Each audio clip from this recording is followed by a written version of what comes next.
Boss ಮನೆಯಲ್ಲಿ 10 ಜನ ಅವರೇ.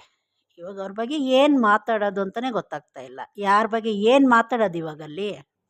ಏನು ಮಾತಾಡೋಕ್ಕೂ ಆ ಮನೇಲಿ ಇನ್ನೇನೂ ಇಲ್ಲ. ಮೊದಲು ಗಿಲ್ಲಿ, ಅಶ್ವಿನಿ, ಜಾನ್ವಿ, ಕಾಕ್ರೋಚ್ ಈ ಮನೆಯಲ್ಲಿ ಇದ್ದಿದ್ದೇ ಇವ್ರು 4 ಜನದ್ದು.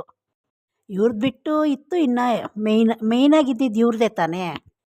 ಅಶ್ವಿನಿ, ಜಾನ್ವಿ ಒಂದು ಗ್ರೂಪ್ ಆಗಿದ್ದರು.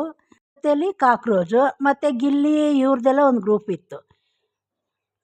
ಆವಾಗಲಾದರೂ ಬಿಗ್ ಬಾಸು ಏನಕ್ಕೆ ನೋಡಬೇಕು ಅಂದರೆ ಇವರಿಂದ ನೋಡೋ ಅಷ್ಟು ಒಂದು ಆಸೆ ಇತ್ತು.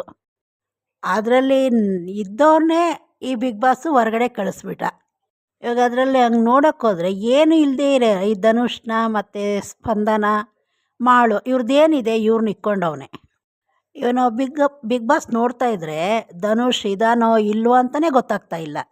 ಏನಕ್ಕೆ ಇಕ್ಕೊಂಡಿದ್ದಾರೆ ಅವನ್ನ? ಮೊದಲು ಈ ಜಾನ್ವಿ ಅವರೆಲ್ಲ ಇದ್ದಾಗ ಬಿಗ್ ಬಾಸ್ ನೋಡೋದಕ್ಕೆ ಅಷ್ಟೊಂದು ಇಂಟ್ರೆಸ್ಟ್ ಆಗಿತ್ತು. ಜಾನ್ವಿದು ನೆಗೆಟಿವೇ ಇತ್ತೋ ಪಾಸಿಟಿವ್ ಇತ್ತೋ ಹೆಂಗೋ ನೋಡೋಕ್ಕೆ ಚೆನ್ನಾಗಿತ್ತು. ಗಿಲ್ಲಿಗೂ ರೇಗಿಸೋದ್ರಿಂದ ನೋಡೋಕೆ ಅಷ್ಟು ಚೆನ್ನಾಗಿ ಕಾಣಿಸ್ತಾ ಇತ್ತು. ಅಷ್ಟು ಚೆನ್ನಾಗಿ ನಡೀತಾ ಇರೋ ಶೋನ್ ಬಂದುಬಿಟ್ಟು ಯಾವುದೋ ಗೆಸ್ಟ್ಗಳು ಅಂದ್ಬಿಟ್ಟು ಕರೆಸ್ಬಿಟ್ಟು ಏನೇನೋ ಮಾಡಿಬಿಟ್ನು ಬಿಗ್ ಬಾಸು.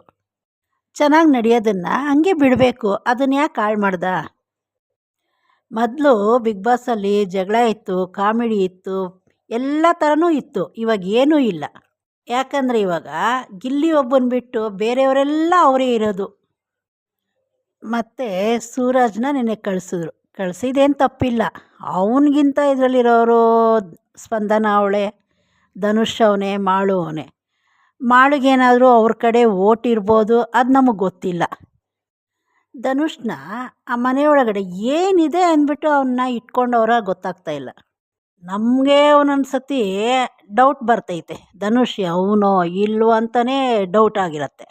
ಆ ಥರ ಅವನೇ ಆ ಮನೆಯೊಳಗಡೆ ಅವ್ನು ಧನುಷ್ ಹೆಂಗಂದರೆ ಇವನು ಯಾರಿಗೆ ಬೇಕಾದ್ರೂ ವೋಟ್ ಮಾಡ್ಬೋದು, ಅದು ಪರವಾಗಿಲ್ಲ.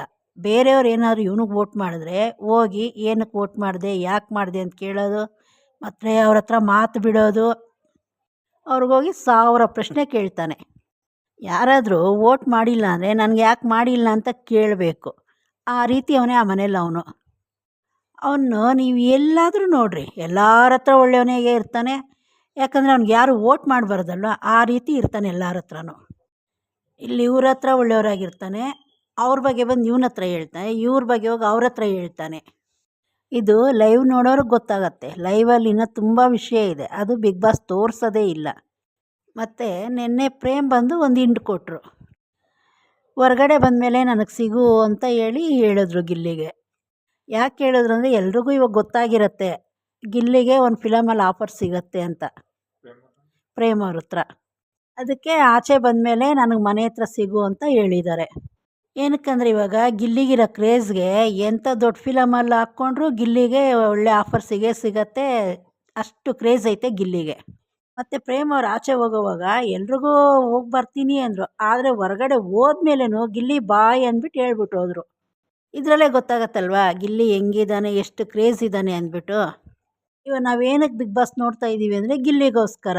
ನಾವೇ ಅಂತಲ್ಲ, ತುಂಬ ಜನ ಗಿಲ್ಲಿಗೋಸ್ಕರನೇ ಇವಾಗ ಬಿಗ್ ಬಾಸ್ ನೋಡ್ತಾ ಇರೋದು. ಬಿಗ್ ಬಾಸ್ ಅಂದರೆ ಗಿಲ್ಲಿ ಒಬ್ಬಂದೇ ಅಲ್ಲಿ ನೋಡಬೇಕಂದ್ರೆ ಗಿಲ್ಲಿದೇ ಅಲ್ಲಿ 90% ಗಿಲ್ಲಿನೇ ಇರ್ತಾನೆ. ಮೊದಲಾಗಿದ್ದರೆ ಗಿಲ್ಲಿ ಅಶ್ವಿನಿ ಜಗಳ ಆಡೋದು, ಜಾನ್ವಿದು ಕಾಲೆಳೆಯೋದು, ಕಾಕ್ರೋಜು ಕಾಮಿಡಿ ಮಾಡೋದು, ಅದೆಲ್ಲ ಕಾಕ್ರೋಚ್ ಡೈಲಾಗ್ಗಳು ಇಷ್ಟೆಲ್ಲ ಇತ್ತು ಮೊದಲು ಅಂತ ಮೇಯ್ನವ್ರನ್ನೇ ಕಳಿಸ್ಬಿಟ್ರು. ಇದ್ರ ಬಗ್ಗೆ ನಿಮ್ಗೇನು ಅನಿಸುತ್ತೆ ಕಮೆಂಟ್ ಮಾಡಿ. ಚಾನಲ್ ಸಬ್ಸ್ಕ್ರೈಬ್ ಮಾಡ್ಕೊಳ್ಳಿ.